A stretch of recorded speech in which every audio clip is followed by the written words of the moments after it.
대우조선해양 파업을 계기로 원청과 하청으로 나누어지는 노동시장의 이중 구조를 방치해서는 안 된다는 지적이 많았습니다. 그런데 하청 노동자보다 더 불안한 지위에 놓인 사람들, 바로 특수고용 노동자들입니다. 명칭은 생소하지만 이 택배나 마트 배송 기사, 가전제품 방문 점검원 등 우리 주변에서 거의 매일 보는 분들입니다. 법정 근로기준과 최저임금의 보호를 받지 못하고 노동 3권도 누리기 어렵습니다. 평균 임금도 정규직의 60% 수준에 불과합니다. 이런 특수고용 노동자는 30여 개의 직종 220만 명으로 추산되는데요. KBS는 이 노동권의 사각지대에 놓인 특수고용 노동자들의 실태를 연속기획으로 조명합니다. 먼저 오늘은 이들의 어려운 현실을 홍성희 기자가 취재했습니다. 자동차 대리점 판매원이었던 김선영 씨는 2015년 노동조합을 만들었다는 이유로 대리점 대표에게 폭행을 당했습니다. 근로계약이 아닌 용역계약을 했으니 개인 사업자이고 노조를 만들 자격이 없다는 것이 당시 폭행한 대표의 주장이었습니다. 법원은 2018년 자동차 판매원의 노동 3권을 인정했지만 현실은 달라지지 않았습니다. 노조를 탈퇴하지 않으면 회사를 나가라는 압박도 계속됐습니다. 이번에 걱정이 아니라 노조 갈등한테는 아무데도 안 받아니까. 오늘날 노조 탈퇴하고 안 되면 여기 내일 아침에 게시글 올려놓고 나오지 마. 다들. 조합원을 비하하는 표현이 담긴 게시글을 붙인 곳도 있습니다. 한 대리점은 조합원을 계약 해지한 뒤 부당 노동 행위로 처벌받았지만 그 뒤로 복직을 시키지 않아 다시 기소되기도 했습니다. 7년이 지난 지금까지 단협도 한 줄 못 맺는, 그러니까 노동 3권이 전혀 보장이 안 되고 있는 상황인 거죠. 형사처벌도 솜방망이 처벌을 받고 고작 벌금 몇백만 원. 보험 설계사들은 노동청에서 노조 설립 신고증을 받는 데에만 1년 반 가까이 걸렸습니다. 노조가 합법화됐지만 사측에선 이런 얘기를 들어야 했습니다.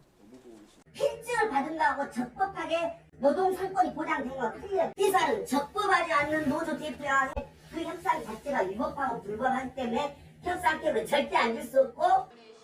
이 학습지 교사들은 노동위원회에서 노동 3권을 인정받았지만 사측과 교섭을 시작하는 데만 4년이 걸렸습니다. 회사는 소송 중이라며 교섭을 거부했습니다. 대법원 판결이 나와서 그렇지 만약에 그렇지 않았다면 아직도 회사는 저희하고 교섭을 당연히 안 할 거라고 생각을 하고 있을 거고. 하지만 행정법원은 소송 중이란 사정만으로 교섭을 거부하는 것은 위법하다고 판시한 바 있습니다. KBS 뉴스 홍성입니다. 네, 이 문제 취재한 홍성희 기자와 좀 더 짚어보겠습니다.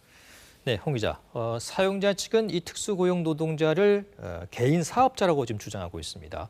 이 법적으로 보면 지위를 어떻게 봐야 됩니까? 네, 그렇습니다. 사업자 측은 이제 근로계약이 아니라 위탁계약이니까 예. 사업자 대 사업자 관계라는 주장인데요. 그런데 법원에서 판단할 때는 계약 형태보다는 실제 노동관계가 어떠한지를 따집니다. 특히 특정 사업자에게 소득을 주로 의존하는 경우 경제적 약자로서 사용자와 대등하게 교섭하도록 노동 3권을 보장할 필요가 있다고 법원이 보고요. 이에 따라서 택배기사나 대리기사 등이 소송을 통해서 노동 3권을 인정받는 사례가 나오곤 있습니다. 하지만 이게 개별 사건에 대한 판단이다 보니까 현장에서 기준으로 작동하는 데 한계가 큽니다. 네. 그리고 이제 올해 국제노동기구 이제 ILO의 핵심 협약이 국내에서 발효가 됐는데요. 이 기준으로 보면 어떻습니까?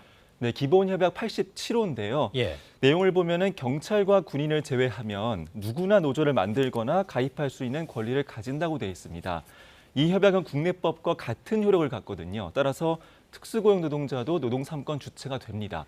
사실 ILO는 우리가 이 협약을 비준하기 전부터 우리 정부한테 특수고용 노동자 권리를 보장하라고 계속 요구를 해왔습니다. 네.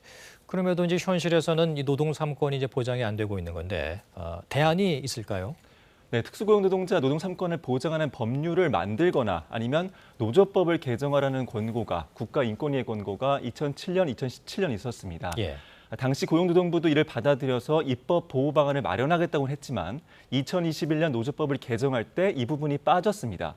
이 고용부 안에서는 이게 법 개정보다는 사용자 인식이 달라져야 할 문제라는 시각이 좀 있고요. 예. 하지만 이 노동계에서는 이 기본권 침해에 대해서 너무 소극적인 조치다. 현장의 노동 3권 침해에 대해서 적극적인 감독을 해야 한다고 보고 있습니다. 그렇군요. 자, 이 문제는 연속 기획으로 저희가 계속 보도해드리겠습니다. 홍성희 기자 잘 들었습니다.